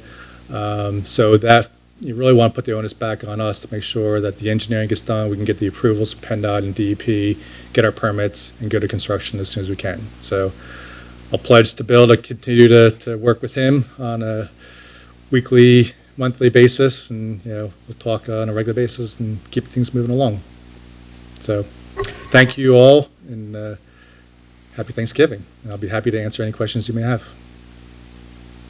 Bill, can you go back to the timeline slide? Is anyone else concerned about 2028? Like, that's a lot to be under construction at once, and like a lot of detours throughout pretty much every corner of our township in overlapping fashion. Just wondering how we're going to manage that as a community and whatever. And we'll coordinate. As everyone knows, the first thing we do is take care of the town. But none of the roads will have full closure. So all of the roads will be open during construction. That was one concern that we heard from some people in the past, that the Horsham Road bridge replacement was going to close down Horsham Road for like 2 years, and it won't. We will keep it open. It might have lane restrictions while the construction is taking place during the daytime, but you won't see too many detours. That's not the plan. Basically what you see on Blair Mill Road now with flaggers out there, and that's the way these projects will roll. We'll just have to be very sensitive to that. You have a good point, and there is a lot going on, and we be very mindful of that when the time comes. Yeah, I mean, it's an excellent point. I mean, Norristown Road is all off-site, so that won't, sorry? Sorry, that was my thought. It's through the base. Correct? Yeah. Right. So it's not outside the intersections, impacting that's not current. impacting anybody. Right. Blair Mill Road Phase 3, it's not a reconstruction of the road. It's a lot of spot widening. And again, if you've been through there, it's going to be more of the same. Horsham Road, admittedly, is going to be painful. So I think there's going to be a need for a lot of advanced communication, coordination. We've committed to obviously maintain lanes of traffic, maintain all driveways, commercial and residential. But yeah, it's going to be, right now the thought would be to basically build the widened section, shift traffic over, and rebuild the old section. So it could be a 2 or 3 phase sequence depending on what's being done. But yeah, it's no way to sugarcoat that one. And I mean, you're gonna have people trying to avoid one area and like landing in another, right? You're gonna try to avoid Horsham Road. You're gonna end up in the triangle of Maple Glen, or you're gonna. Ironically, we were worried about that when County Line Road was under construction, because we thought Horsham Road could be under construction at the same time, and that would have been a disaster, as you know, because everyone avoided County Line was on Horsham Road. So that's maybe the blessing of Horsham Road kind of taking a while, that's no longer the issue. But yeah, we'll have to look at where traffic could go, when Horsham Road is under construction. What's the relief route? Is it back to County Line Road? Do people take Limecombe Pike to avoid Horsham Road? So we can do that analysis and see what impact would have throughout the township. Yeah, that's a very concerning graphic to me.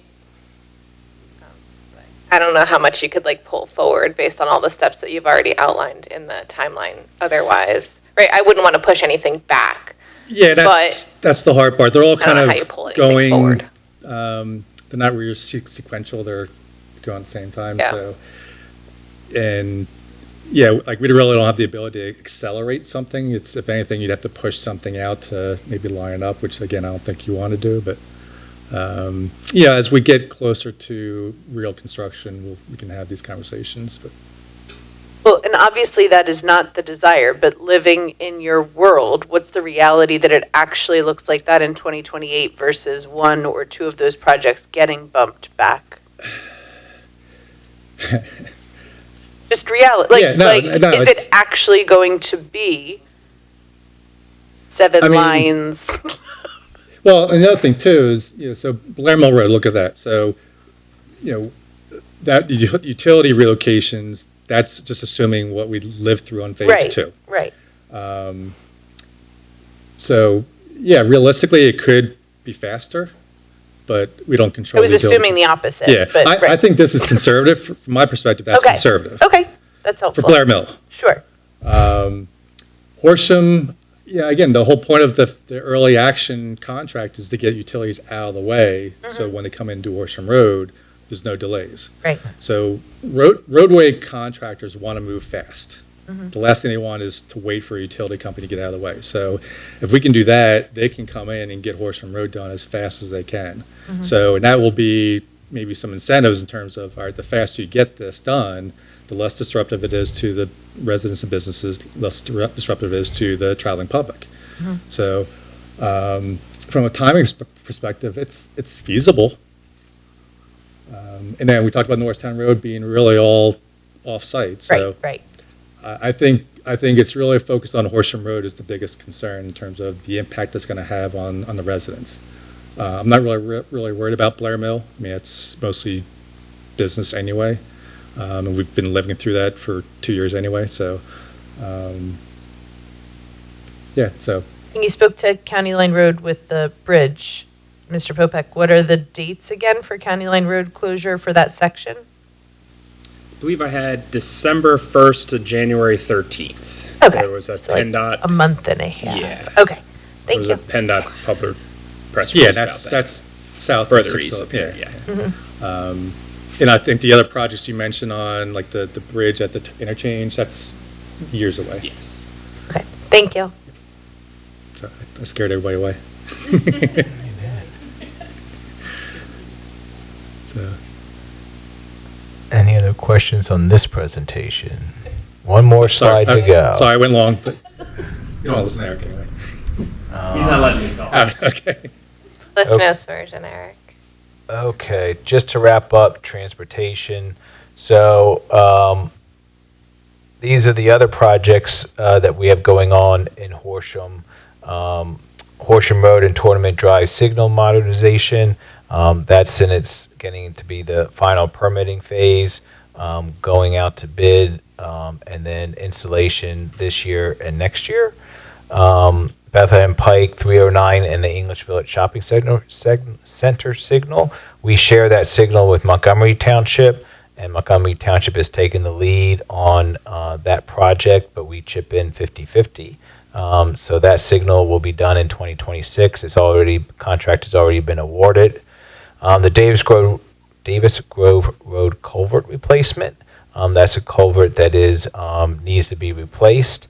And we are planning that over the summertime in 2026 when school is out. County Line Road and Park Road traffic signal, that's in engineering and design. As you know, that's being done by 2 developers, so that's in the works. Norristown Road power line trail pedestrian crossing flashing warning signal modernization is in our budget for next year. So next year, most likely, will just be design and permitting, and probably 2027 will be replacement. But that's our oldest flashing warning device for our power line trail, put in 25 years ago. So we had to start replacing those signals. And then also Whitmer Road and Prudential Road signal modernization for that traffic signal, which will be done as part of the Ave Apartments, which is soon to get underway on Drescher Road. Question on the 309 signal. Do you have plans for what that looks like? Not tonight, but we do. Well, Eric, they're also the traffic engineer for Montgomery Township, so. So we do have plans for that, so we can get them. Yeah, I don't have them right I in was just front of me. curious what it looked. I live that intersection a lot when I shop and that's part of the township that I'm on frequently. So I was just curious because it's a horrible intersection currently. So I was just curious what the improvements in addition to the signal. I will get that. I have not been as intimately involved in that one as I am some of these other ones. So And so when Montgomery Township takes the lead on that, so they're Board of Supervisors, like, reviews all the plans and approves. Yeah, it was in their capital, yes. They do, and they all do all the bidding and the contracting and prevailing wage, and they handle all that. We just chip in 50%. We have an agreement with them when the traffic signal was first installed, so that we both pay 50/50, maintenance, electric, and all of that. So, but they have a big, in their capital plan, they have a big pedestrian plan along 309. And they made improvements on the curbs with the crossing out there already. And so some of the signal upgrades are to make it more pedestrian safe to cross. I would never cross there, but so that's what a lot of the signal modernization is for pedestrian movements. Is the traffic light there, signal modernization, is it being updated on both sides of the road? Is that why? Okay. The whole 'cause signal. we And a lot of, when you are say. that half of 309 still in front of that shopping center, correct? As far as Yes. Horsham Township. Okay, Yep. thank you.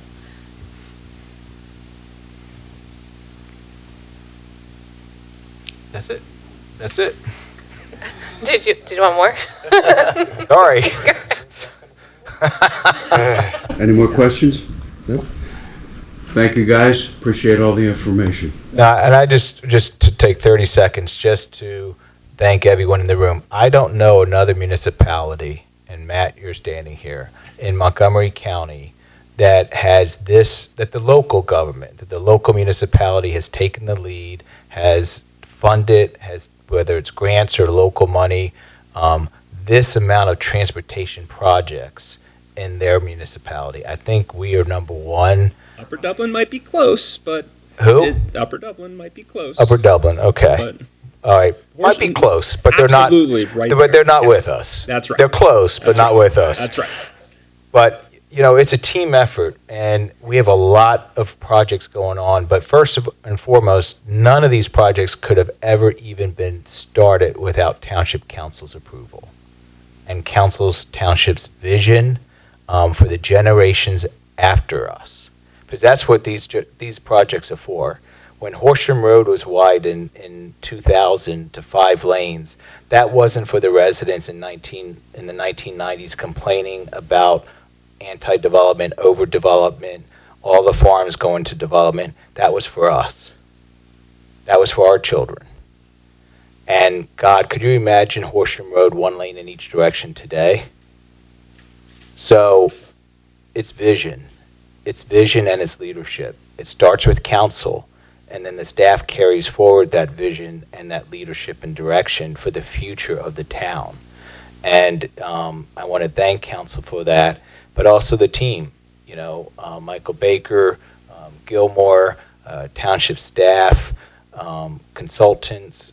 It's really a team effort to get these projects through and done, and they take years, as you're seeing. They take years to do. But we are on the fast track for our projects, and even though it's taking years to do, we are on the fast track, and amazing things. We're going to set Horsham up for amazing years ahead, these projects. So just thank you to everyone involved. Bill, I'll add that I have staff members that live in Microphone. Horsham and in the area, Laura being one of them, but, sorry. They're gonna yell at you, so I'm. Sorry.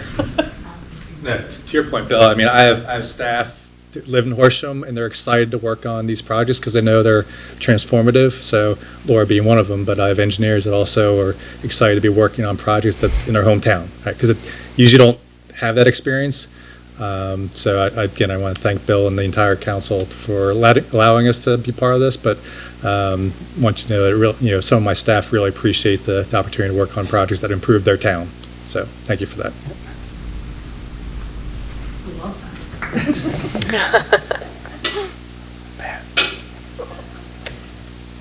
There you go, sir.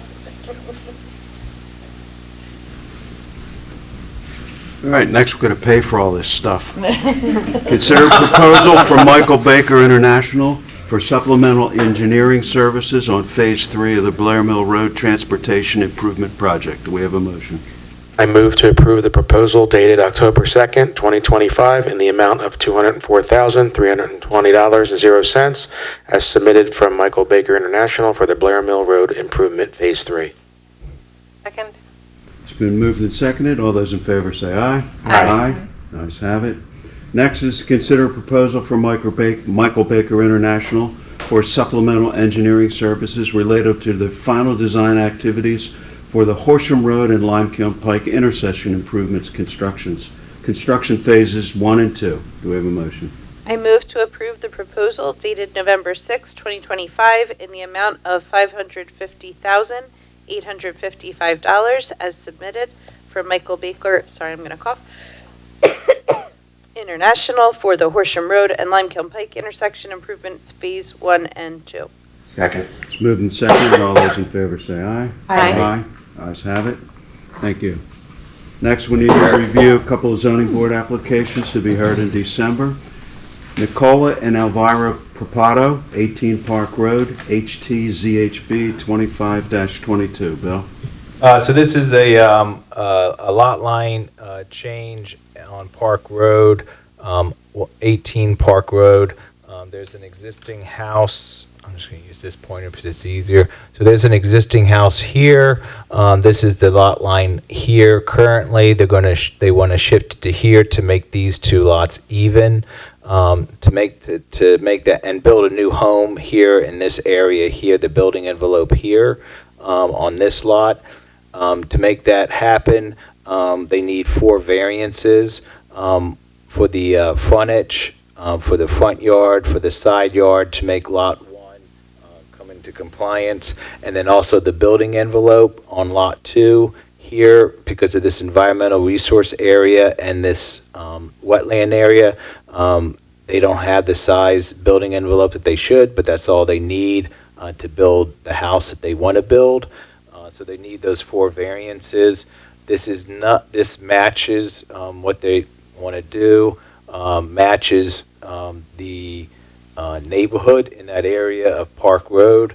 So this is the house I just pointed to. So this is the empty lot. They want to move this lot closer to the home. But if you look at all the different lots up and down Park Road and out to County Line, except for the nursery, and out to County Line Road, the frontage and everything matches. And in fact, there's been some zoning hearing board variances granted for new homes along Park Road with less than 101 feet frontage in the 90s.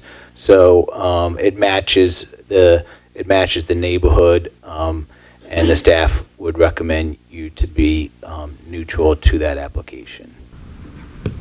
We good? Yep. All right. Next is Mark McCouch Jr., 420 Johnson Road, HTZHB 25-23. So this is Johnson Road. This is Pine Avenue. This is the existing house. This is a detached garage. They first came at us with knocking down this detached garage and shifting the garage this way, giving more of a side yard. It's right up against the property line. That worked, but they came back again and said, we came up with, we think, a better plan with an attached garage to the house. So it is a much better plan to get a building away 10 feet away from the road, and it matches the neighborhood. It's a 2-car garage. They had this little bump out right here. That is an existing nonconformity. You see the dotted line here. This is the building envelope. So they have this nonconforming. Our zoning ordinance allows you to expand an existing nonconformity by 30%. Well, this area here that they've in this area is more than 30% of this area. So that's the variance they need. So staff would recommend you to be neutral. Good. All right, thank you. Next, we need to consider a resolution appointing 1 voting delegate and 2 alternate delegates to the Montgomery County Tax Collection Committee. Bill? The next two next two items on your agenda are getting ready for succession. Sue Zepp, our Director of Finance, retires next month after 45 years with the township.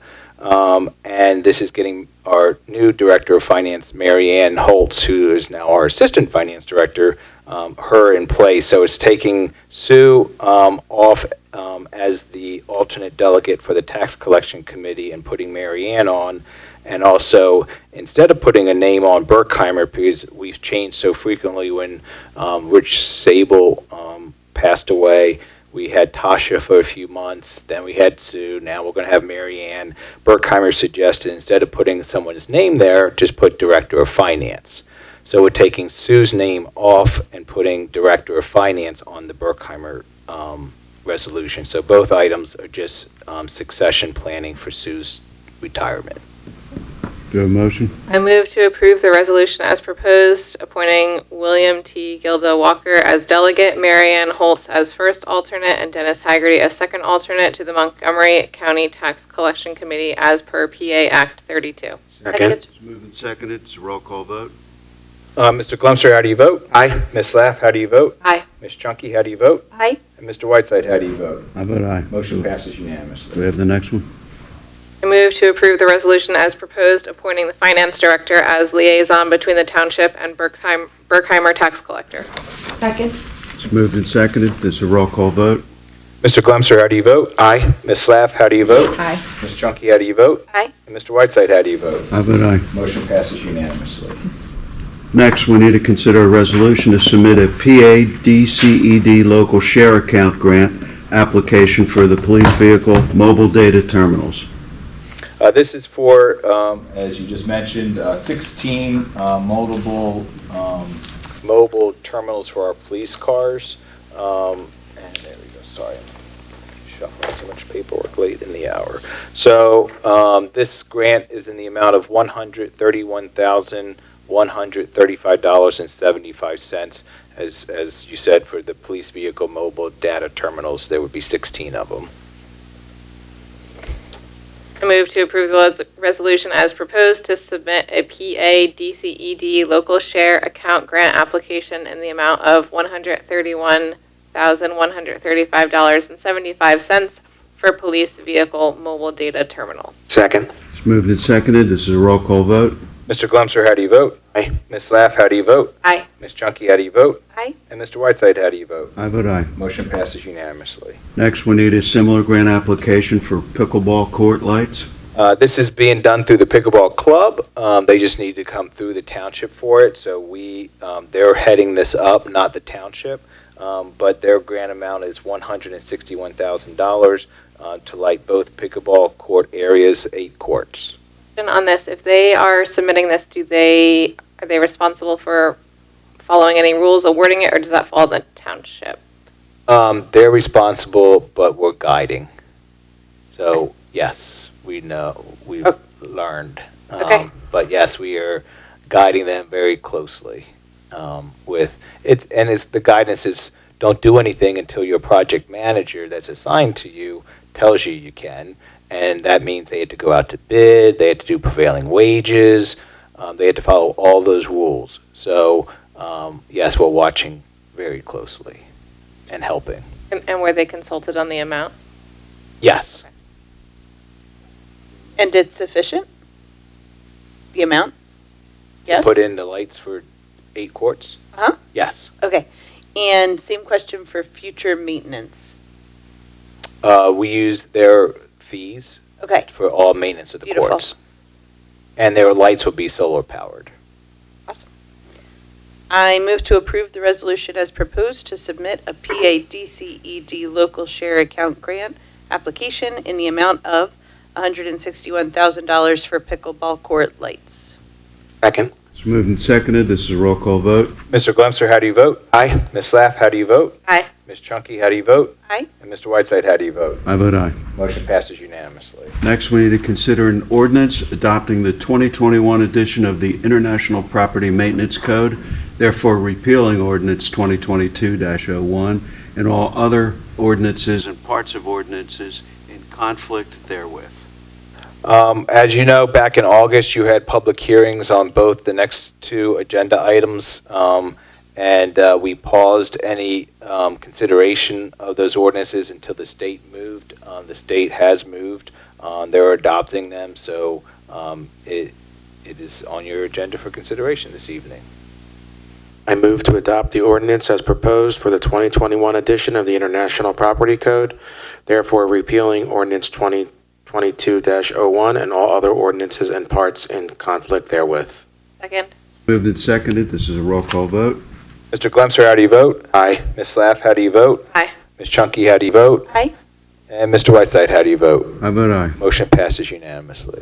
Next, we need to consider an ordinance adopting the 2021 edition of the International Fire Code, therefore repealing ordinance 2022-02 and all other ordinance and parts of ordinances in conflict therewith.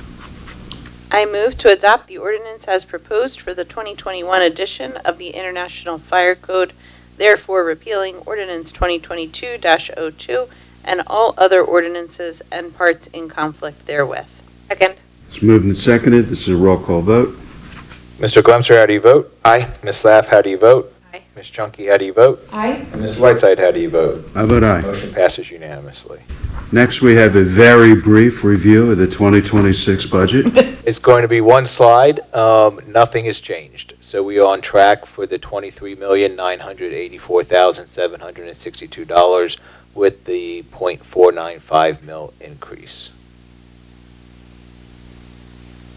Next, we need to announce that the next Horsham Township Council meeting will be on Wednesday, December the 10th at 8 p.m. in this auditorium. We should announce that Project Blue Light is December the 9th at 6:30 p.m. in the Community Center. Pack the Patrol Car is on Saturday, December the 13th from 11 a.m. to 3 p.m. at the Horsham Giant.